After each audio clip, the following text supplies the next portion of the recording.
Saudações, alvinegras! Vai, Corinthians! Esse é o podcast Irmandade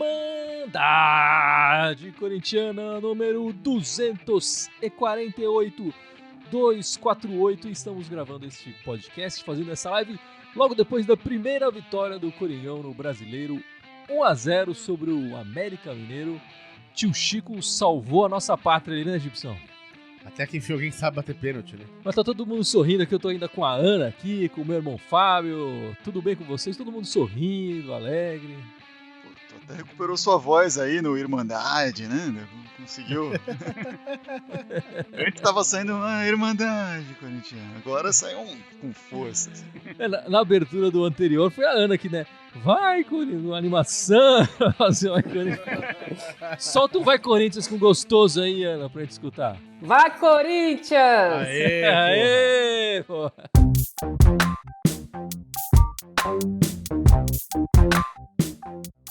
Bom, é isso mesmo, o Corinthians ganhou a primeira com o Silvinho, 1-0, o gol do tio Chico, Fábio Santos, batendo penalidade sofrida pelo Mosquito, que já é o terceiro pênalti seguido que o Mosquito sofre, né, pelo que e é o primeiro convertido, o primeiro batido pelo Fábio Santos, que foi uma surpresa na escalação, enfim.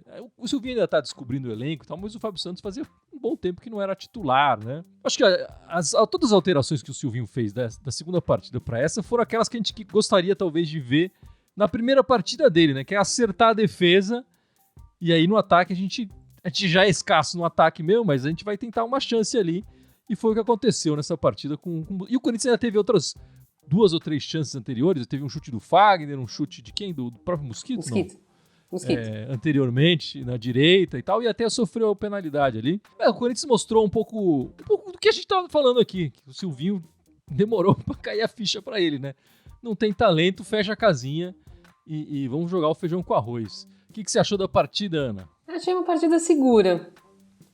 Para mim... O que já é um avanço, né? Não, já é avanço, sei lá, se tem uma palavra superlativo de avanço, eu não conheço no português, mas é isso que eu queria dizer. Mas eu queria destacar também mais uma partida muito boa do João Vitor, né? Ele foi bem por alto, foi bem por baixo. Achei que ele foi muito bom ali como zagueiro central. A gente tinha visto várias vezes ele como lateral direito. E eu acho que é isso que mesmo tem que fazer. Não precisava ter gastado milhões na UEFA para saber fechar a casinha, desculpa. Mas e aí, Gibson, as suas primeiras impressões dessa partida dessa noite? O Silvinho fechou um pouco mais a casinha, né? Desistiu um pouco daquela marcação adiantada lá. O Corinthians ainda marcou um pouco da saída de bola do América, mas bem menos do que marcou no jogo anterior. Mas o Corinthians continuou com aquela deficiência absurda de ficar girando a bola em volta da área. E não consegue fazer nada com ela, né, cara? É impressionante isso, cara. Como ninguém joga na vertical no time, então joga pro lado. E o gol saiu como... O Mosquito aprendeu essa jogada. Ele entra na área, corta pra esquerda. E aí o cara vai, calça ele e pênalti. Eu tinha que fazer, eu até brinquei lá no grupo, falei, fazer uns 3, 4 vezes por jogo, bicho. Né? Porque só assim, só é bola parada pra gente meter um gol. Se o Fábio Santos estiver em campo. Se o Fábio Santos não estiver em campo, aí não tem... Concordo com o Gibson, e isso aí é uma questão já faz tempo do Corinthians, é um time muito burocrático, né? Um time que ele pega a bola e penteia e não sai do lugar. Precisa ter um pouco mais de objetividade, falta talvez esse jogador mais objetivo pro Corinthians no elenco em geral, né? Toda vez que a bola cai no pé do Luan, do Arauz, o jogo dá aquela acalmada, né? Os passes às vezes até chega rápido neles, mas chega neles e dá aquela... esvazia um pouco. Mas sim, e as suas impressões da partida, Fábio? Concordo aí com o que o Gibson falou, foi importante fechar a casinha, acho que as mudanças feitas foram nesse sentido, entrar o Gabriel, a entrada do Fábio Santos, acho que foi também pensada para fechar a casinha, não só para bater pênalti, não só na expectativa de, se tiver um pênalti vamos bater direitinho, mas porque o Fábio Santos compõe melhor essa linha de 4 mesmo, né? Mas... casinha fechada e com muito pouco do pressing, né, a gente viu uma produção ofensiva nula, assim. Aliás, a produção ofensiva do Corinthians nos últimos 3 jogos, né? Em todo o período Silvinho, em toda a era Silvinho, se resume ao Mosquito. A produção ofensiva é o Mosquito. E o Mosquito sofrendo pênalti, nem o Mosquito fazendo gol. É muito pouco, tá muito pouco. Mas eu entendo que nesse momento, principalmente com um adversário como o América, que é um adversário que há 5 jogos não faz gol, né? Era tudo que o Corinthians precisava, era isso para poder superar. Vai ser bem diferente no próximo jogo, que no próximo jogo o Corinthians precisa fazer gols, e no plural. Senão já era na Copa do Brasil. Então isso vai ser bem, bem complicado para enxergar esse Corinthians criando. Como que esse Corinthians, com a defesa bem postada, etc., né, vai conseguir criar alguma coisa. O Cantillo foi uma entrada ali que talvez me parece ser mais ofensiva assim no papel, né? Mas não teve efeito nenhum. É isso, o Silvinho está conhecendo o elenco.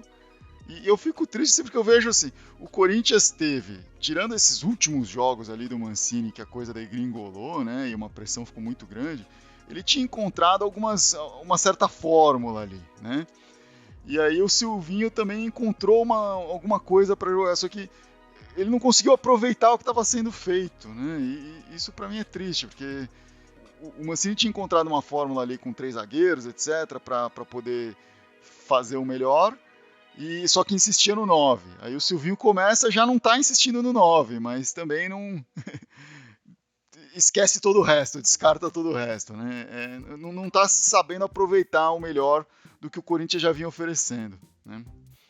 Eu acho que essa é uma questão que o Silvinho, ele começou errado, né, das 2 primeiras partidas completamente. Ficou claro no jogo de hoje. E eu concordo com o Fábio também. Eu acho que o Corinthians precisava. Não se começa do zero um trabalho, né? As partidas que o Corinthians fez anteriormente, bastava ele assistir a partida, enfim, nos melhores momentos, conversar com o pessoal ali, entender o que estava sendo feito para não se começar do zero.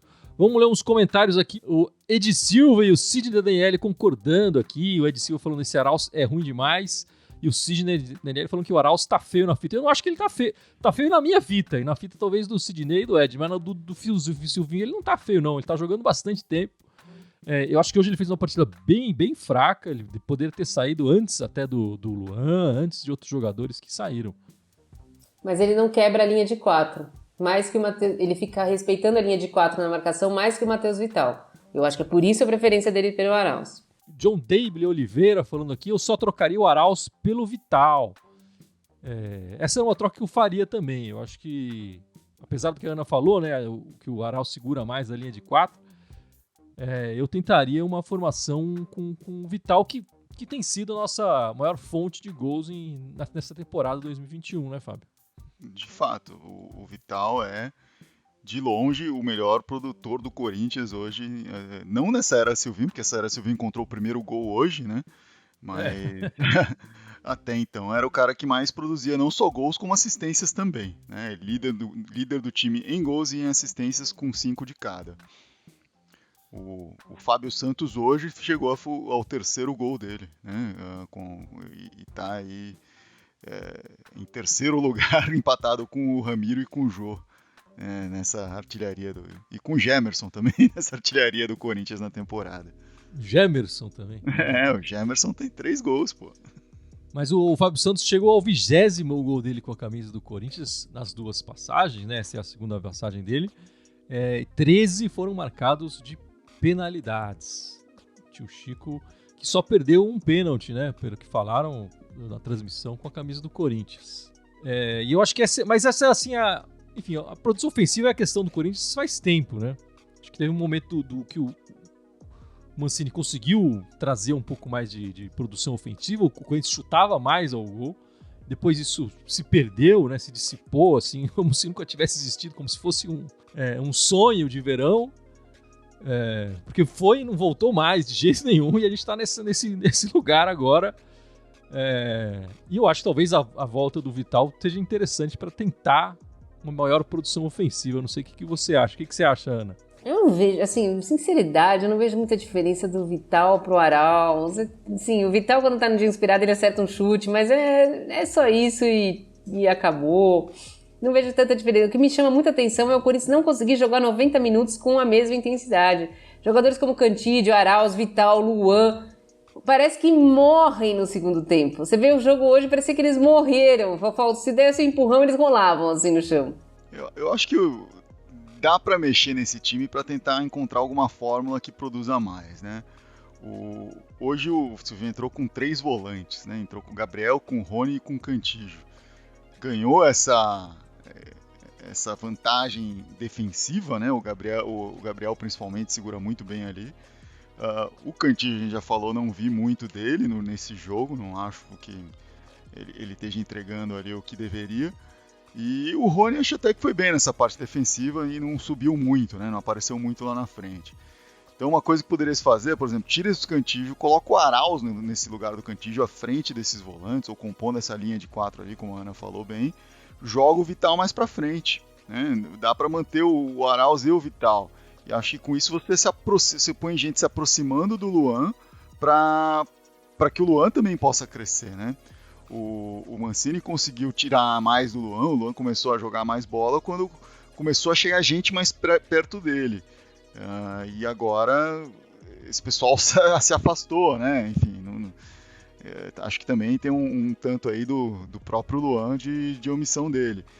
Mas é uma forma de continuar essa recuperação do Luan, manter essa recuperação do Luan e também investir mais na própria recuperação do Vital, né? Acho que a Ana falou que pode não fazer muita diferença ali, mas esse chutinho ou outro que ele dá, entrando na caixa, já é uma baita diferença. É mais do que o Corinthians tem feito. Já entrando, né, na próxima partida, o Fábio também já adiantou isso, na próxima partida o Corinthians vai precisar fazer gols, né? A próxima contra o Atlético Goianiense, a terceira vez que o Corinthians vai jogar contra o mesmo time, que, aliás, também trocou de treinador mais ou menos na mesma época que o Corinthians e só teve vitórias depois da troca de treinador, né? Em cima da gente, em cima de outros também. Então, é um time perigoso e eles já estão com 2-0 debaixo do braço, né? O Corinthians vai ter que ir atrás do resultado, coisa que não se mostrou capaz de fazer de verdade, né, nessa temporada. Vai ser um jogo bem difícil e aí talvez a presença de um jogador que consiga marcar mais gols ou dar mais assistência que o Vital seja importante. Mas como você vê essa próxima partida, Gibson? Eu acho que vai ter que mudar o jeito de jogar de novo. Né? Não vai poder jogar que nem nas 2 partidas contra o Atlético Goianiense e nem como jogou hoje. Né? Se jogar como jogar hoje, tá eliminado. Né? Do meu jeito de ver, o Atlético Goianiense fecha muito bem. Né? Então, o único jeito da gente... E a gente não consegue, a gente já sabe disso, a gente não consegue furar a defesa dos caras. A gente não tem criação pra isso. O único jeito que eu vejo seria trazer o time inteiro pra trás, né? Recuar o Corinthians mesmo, e deixar pelo menos 2 jogadores, um de cada lado, seja o Mosquito lá direito e o lado esquerdo pode ser o Vital, né? Ou de repente o Watson, sei lá, pra ter um contra-ataque rápido. Ter 2 caras rápidos de contra-ataque, né? Pelo menos 2 rápidos, né? Porque o Luan não vai puxar contra-ataque, né? O Arauz, que tem jogo que ele corre e hoje não correu nada, poderia ser um cara a puxar contra-ataque. Não vai puxar contra-ataque. Se jogar que nem o jogo correu, hoje também correu que nem o Luan. Né? Mas você acha que o Atlético Goianiense vai dar muita chance de contra-ataque pro Corinthians nesse jogo? 2-0 debaixo do braço? Então, mas o Corinthians teria que recuar, tem que chamar o Atlético pro campo. Fala, vem. Né? O Atlético não vai ficar parado lá com 10 na área dele e o Corinthians com 10 na área dele. O Atlético vai ter que vir pra cima. Né? Vai jogar bola, enfim. Se tentar jogar mano a mano, o Atlético vai se fechar, porque, óbvio, eles estão com 2-0 embaixo do braço. Né? E aí a gente tá ferrado. Nos 2 jogos que a gente viu contra o Atlético Goianiense, o Atlético Goianiense fez isso que você falou. Jogou atrás e saiu no contra-ataque rápido. Exato. Você acha que eles vão de alguma forma ir pra cima, eles vão abrir esse espaço pro Corinthians? Eu não vejo isso. Eu acho que o Corinthians vai ter que achar esse espaço de alguma forma. Eu acho maravilhosa a sua tática pro primeiro jogo. Mas o primeiro jogo já foi e já perdemos de 2-0. Não, eu sei, mas a Corinthians vai ter que recuar propositalmente. Recuar, meu. Traz pra trás o jogo, deixa os caras virem. Mas qual o interesse do Atlético Goianiense de vir pra cima? Vai ser o jogo mais chato do mundo.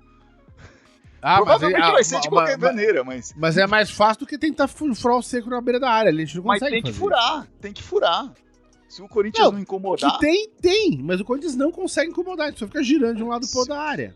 Se o Corinthians não incomodar, não vai se classificar, não tem como. O Atlético Goianiense não tem interesse nenhum em sair atacando, em abrir suas linhas. Não, mas isso é uma maneira que o Gibson tá vendo o jogo. Eu queria saber da Ana, a futura treinadora do Corinthians na temporada 2023. Tem meu voto. Como você armaria pra passar essa barreira que o Atlético Goianiense vai fazer e a gente tem que marcar 2 gols, né? Vou ser sincera. É Diga. assim, tipo, se vier os 2 gols, vieram, tá? Mas assim, tem que montar um time, dar consistência pra esse time que jogou hoje, pensando já em fazer um campeonato de meio de tabela, de não ser rebaixado. Então, o campeonato de meio de tabela, o time precisa estar equilibrado, precisa ter consistência defensiva. Eu entraria com o mesmo time que entrou hoje. Se por acaso conseguisse um gol no primeiro tempo, aí eu botaria o Jô e começaria a cruzar na área até loucamente até sair o segundo. Tá aí a Ana, nossa estrategista aqui da Irmandade Corintiana, tá certo. Mas eu tendo a concordar mais com a Ana do que com o Gibson. Acho que a ideia do Gibson é ótima, mas o Atlético não tem interesse nenhum em sair, quebrar as linhas deles pra atacar a gente. O Corinthians vai ter que achar uma maneira de difícil falar propor o jogo sabendo que o Corinthians não sabe fazer isso, mas vai ter que achar uma maneira de ir pra cima, de atacar.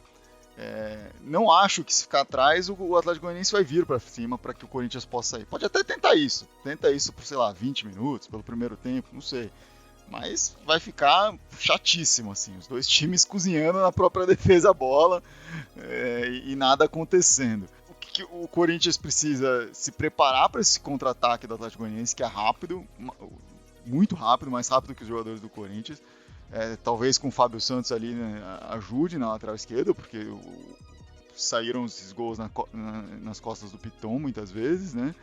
Acho que tem que ser Gil e Raul, se o Raul tiver com a cabeça boa, para voltar ali, porque, quer dizer, não o Gil, o João Vitor e Raul, tira o Gil é lento para essa... Eu ia falar exatamente isso. E o Fagner não joga, né? O Fagner tá fora, tem que Bem pôr lembrado. o Bruno Mendes ali. Bem lembrado. Bruno Mendes. É um dos principais jogadores ofensivos que o Corinthians tem, né? E o Corinthians vai precisar dessa ofensividade ali. Mas acho que é isso, assim, o Corinthians precisa ter fortalecer lá atrás com uma zaga mais rápida e mais sólida, sem o Fagner, vai ter que ser sem o Fagner, então imagino que o Bruno Mendes possa entrar lá, ou o João Vitor entra lá, o Bruno Mendes na zaga, mas acho que esse vai ter que ser o esquema. O Gabriel na frente, sim, o Gabriel como primeiro volante, sim, e dali pra frente, vai ter que ser gente atacando, vai ter que ter um ataque que possa furar essa linha, fazendo tabela, enfim. Coisa que, assim, falando hoje, vendo esses últimos 3 jogos do Corinthians, você pensa, cara, o Corinthians não sabe fazer isso. Mas se você olhar os jogos anteriores a isso, o Corinthians tem momentos que sabe fazer isso. Não estou nem falando desses 2 contra essas carnes podres aí da Sul-Americana, né? Jogos anteriores a isso, assim, o Corinthians conseguia fazer uma tabelinha, o Corinthians conseguia achar uma maneira de infiltrar na área e ter mais repertório do que simplesmente assim o Mosquito acertar o drible e cortar para dentro e deixar o pé, né? Porque ele já viu que chutando ele não faz com tanta frequência do que sofre pênalti, então o negócio dele é deixar o pé e tomar o pênalti. Resultado maravilhoso, porém futebol muito ruim, um horror.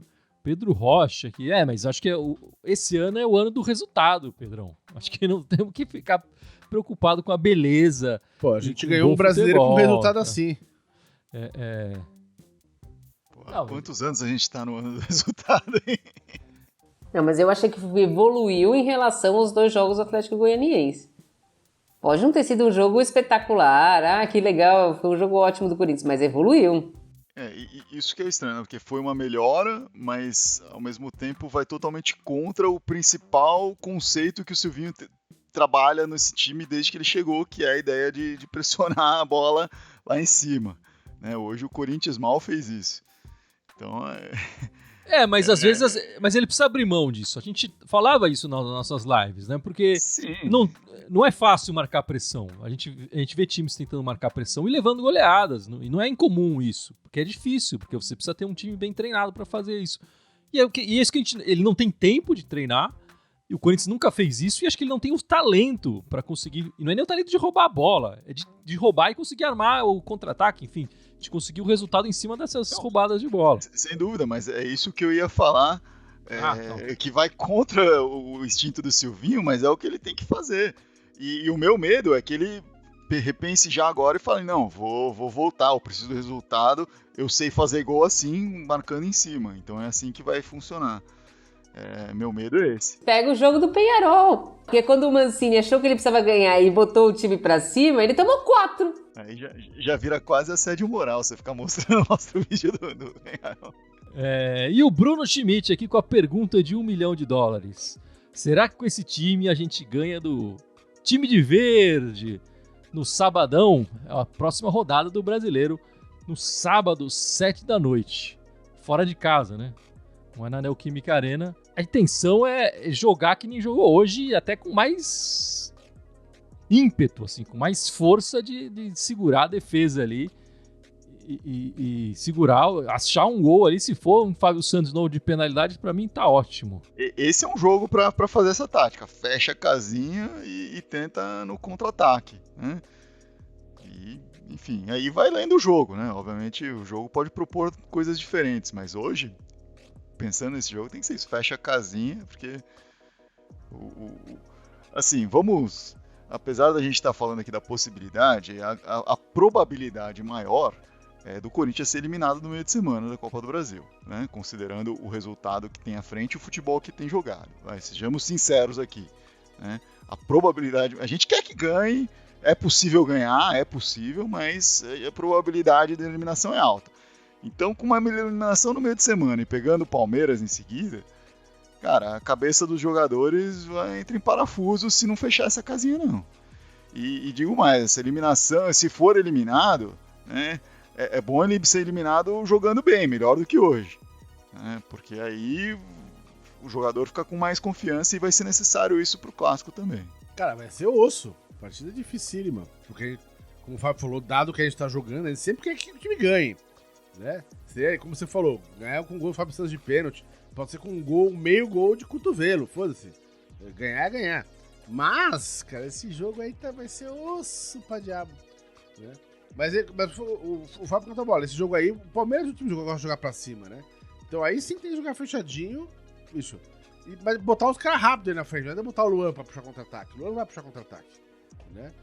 Então, essa que é a encrenca. Eu fecharia mais ainda. Eu não jogaria com o Cantídio, que hoje até achei que ia chover, porque ele roubou 2 bolas na sequência, né? Até fechei todas as janelas aqui de casa. Achei que vinha temporal aí. Mas eu colocaria um outro volante ali do lado esquerdo e dois jogadores rápidos, talvez o Mosquito e o Watson ali para puxar contra-ataque. E o 0x0 para mim já tá ótimo. Assim, eu só espero que esses 2 resultados ruins que o Corinthians teve, com o Silvinho e esse de hoje, tenham mostrado esse é o caminho pro Silvinho, entendeu? Ele precisa se segurar no quadro. Não adianta ele ter estudado 50 anos ali e chegar e sair em 10 jogos de novo, ou em menos partidas de novo. Ele precisa ter tempo para mostrar do que ele... colocar em prática o que ele estudou. E ele só vai ter tempo com resultados. O futebol, ainda mais no time que nem o Corinthians, o resultado acaba sendo mais importante. E que ele precisa do resultado na quarta-feira e especialmente no sábado, né? Enfim, vamos torcer pro Silvinho ouvir as palavras da Ana aí. Ele precisa entender se ele tem os jogadores para fazer esse futebol que ele estudou, né? Isso aqui não é xadrez que todo mundo tem as mesmas peças. É futebol. As peças do Corinthians são vastamente diferentes das peças de um Palmeiras. Hoje em dia me parece até ser diferente das peças de um Atlético Goianiense, se bobear. Então tem que tomar cuidado. Não dá, assim. Os caras estão entrando... O Corinthians só tem peão ali na frente e os caras estão jogando com 2 rainhas, 3 bispos, né? Tá complicado. Enfim, e essa semana foi inaugurado o busto, né, no Parque São Jorge do Vladimir, o grande Vladimir, eterno lateral esquerdo do Coringão. Homenagem mais do que merecida, o jogador que mais vestiu a camisa do Corinthians, 806 jogos, né? Foi campeão paulista em 77, 79, 82 e 83. E só pra gente ter uma ideia, né? O segundo colocado tem 606 jogos, ele tem 200 jogos a mais que o segundo colocado. E o Cássio, no elenco do Corinthians, tem 528 agora, né, com essa partida de hoje. 528 partidas com a camisa do Corinthians. Mas e aí, Ana, você que conhece bem os jogadores do Corinthians, você imagina alguém escalando o melhor Corinthians de todos os tempos sem o Vladimir na lateral esquerda? Eu acho que não. Não tem jeito, né? Eu acho que Na não. lateral esquerda, na lateral direita, também com o Zé Maria, eu acho que os dois ali Acho que os dois não estão tem fixos discussão. e seguros, não tem discussão, não tem conversa, né? Acho que se ele chegasse hoje, ele jogaria. E queria só lembrar também que além de ser esse recordista de partidas, né, que é um mérito excepcional do Vladimir, o grande Vladimir, cresci vendo ele jogar, não podemos deixar de citar aqui a participação dele como uma das cabeças pensantes da democracia corintiana, né? Ele era um dos caras mais... Ele não era tão falante assim na imprensa, mas dentro do elenco ele era um dos cabeças ali desse movimento.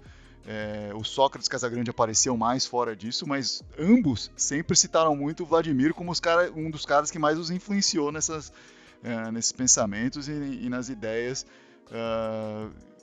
envolvendo aí a democracia corintiana. Grande Vladimir faz parte da história dentro e fora de campo do Corinthians. Bom, e o Silvinho, né, ex-jogador do Corinthians, não é uma novidade. E o Corinthians já teve outros ex-jogadores treinando a equipe do Corinthians. Gibição, fala um aí. Quem mais foi?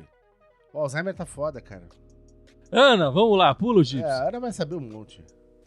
O próprio Zé Maria foi treinador do Corinthians, né? Zé Maria foi treinador do Corinthians por 10 partidas, e é interessante a história do Zé verdade, Maria. Eu não lembrava do Zé Maria treinador do Corinthians. O Super Zé, que ele foi um treinador tampão, enfim, foi embora um treinador, e os jogadores na democracia corintiana elegeram, falaram, não, coloca o Zé Maria para ser treinador. E ele foi por 10 jogos, foi mal, entrou um novo treinador e o Zé Maria voltou a jogar. O Fábio vai lembrar de um pelo menos, né, Fábio? Pelo amor de Deus. Pô, tem o Márcio Bittencourt, o Fábio Carilli. Márcio Bittencourt. Nosso Henri volantão. Márcio Bittencourt. Henri Márcio Bittencourt. A gente já estava assistindo, né, os jogos de 90, lembrando dele e tal. O Diego Coelho. Butinada pra todo lado. O Diego Coelho foi interino, né? Teoricamente foi interino ainda. O Márcio Bittencourt fez 29 jogos como treinador com a camisa do Corinthians. 17 vitórias, 6 empates e 6 derrotas. O Fábio falou o Carilli ele esteve presente no elenco, mas ele nunca jogou de verdade com a camisa do Corinthians. Nunca entrou em campo com a camisa do Corinthians. Ele treinava e tudo mais e logo saiu. Ele tá num limbo ali. Dependendo do que você falar que foi jogador ou não foi. Depende da sua definição. Esse jogador é aquele que veste a camisa e entra em campo ou só vestiu e treinou aí jogador? O Carilão não. Mas teve outros. Teve o Adilson Batista também, que ficou 17 jogos. E é curioso, a maior parte dos ex-jogadores do Corinthians ficaram pouco tempo, né? O Juninho Fonseca também foi treinador do Corinthians. O Leão foi treinador do Corinthians. O Basílio foi também. E o Palhinha foi. E aí as passagens maiores, a do Eduardo Amorim, do Carilli, né, que o Fábio citou aí, se a gente falar que ele foi jogador do Corinthians, foram as maiores. O Basílio, que teve 4 vezes como treinador, ele fez 116 jogos, mas ele sempre entrava, fazia algumas partidas, depois saía e tal. No final dos anos 80 e no começo dos anos 90, ele foi esse treinador. O Corinthians está sem treinador, quem treina? Veio o Basílio treinar aqui a gente. Então ele foi esse treinador meio que tampão ali para momentos de necessidade. Mas esses foram ex-jogadores que treinaram o Coringão também. A maior parte deles com passagens curtas, né? E eu espero que o Silvinho consiga se salvar aí nessa semana e consiga ter uma passagem um pouco mais longínqua. É uma semana boa para ele defender a sua estadia aí. Se ele consegue se classificar na Copa do Brasil, ganhar do Palmeiras, ele ganha um fôlego tremendo. Porra! 6 meses de E aí o Fábio acordou, né? E a gente... Mas, Fábio, você quer falar das meninas? Opa, vamos falar das meninas líderes do Campeonato Brasileiro, com mais 2 vitórias essa semana. No fim de semana passado ganhou do Bahia por 2-0, com gols da Poliana e mais um da Jennifer, né? Tá sendo artilheira do Corinthians no campeonato. E depois, no meio de semana aí, ganhou do São Paulo, um jogaço, um jogo sofrido, 2-1 de virada. Os gols foram da Andressinha E o gol da Gabi Nunes saiu ali aos 40 e tantos do segundo tempo, na última jogada do segundo tempo. Uma bola da Tamires, fez uma jogada brilhante pela esquerda. E aí a Miriam chutou, deu o rebote para Gabi Nunes fazer o gol. Gabi Nunes, artilheira do Corinthians aí, né, no Brasileirão. Artilheira do Brasileirão, né? E com isso o Corinthians se mantém na liderança, né? Além desses gols maravilhosos, não dá para deixar de falar que aos 46 do segundo tempo, a nova goleira a Natasha fez uma defesaça num escanteio, assim, numa cabeçada que veio no escanteio, e garantia ali até aquele momento o empate do Corinthians. Alguns minutos depois o Corinthians viria virar o jogo, né? Natasha, a Cris já apontou aí no último podcast, uma brilhante contratação aí do Corinthians, que teve a goleira contundida, né? A goleira que ia ser titular da temporada contundida, e aí trouxe a Natasha, tá indo muito bem, realmente, tá fechando o gol. O feminino, além de jogar bem, acerta nas contratações, é isso que você estava falando, Fábio? Exato, é o sonho do masculino, né? E hoje teve um jogo do Palmeiras e São Paulo que eles empataram, né? Então o Corinthians tem a chance, jogando agora, daqui a pouco, contra o Cruzeiro, às 8 da noite tem Corinthians e Cruzeiro, tem a chance de abrir aí espaço na classificação em cima do Palmeiras, né? Com os resultados atuais, o Corinthians já está classificado para a próxima fase e já é o primeiro ou segundo colocado dessa primeira fase. Não tem como ser pior do que segundo colocado nessa primeira fase. E justamente disputando contra o Palmeiras. Então, por isso que é relevante aí nessa disputa pela primeira colocação se manter à frente do Palmeiras nesse momento, né?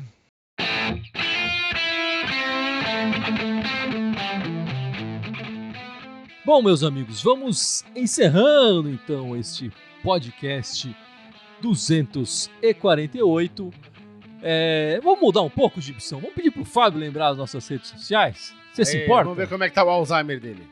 Vamos lá, o Fábio que teve problemas no podcast passado, não pôde participar. Lembra as nossas redes sociais, por favor, meu irmão. Vamos lá, estamos ao vivo agora no Facebook e no YouTube, né? Além dessas duas, nós estamos no Instagram e no Twitter. Estamos nas redes de áudio ali, no iTunes, no Spotify, no Deezer e no SoundCloud. Estamos também no Telegram e no TikTok. Ele usou a técnica certinha, as 4 primeiras, depois as 4 de áudio. Aí, Isso aí. Tá malandro. Pô, não tem a colinha da Ana, até porque nem esperava esse pop quiz aqui, né? Mas estamos sabendo aí. Mas fez a lição de casa. É isso aí. Muito obrigado pela participação de todos. Muito obrigado pelos comentários aqui. Muita gente participando. Valeu mesmo. Por favor, se inscrevam no nosso canal do YouTube. E vai, Corinthians! Vai, Corinthians! Vai, Corinthians! Semana de 6 pontos essa. Vamos lá. Contando as meninas?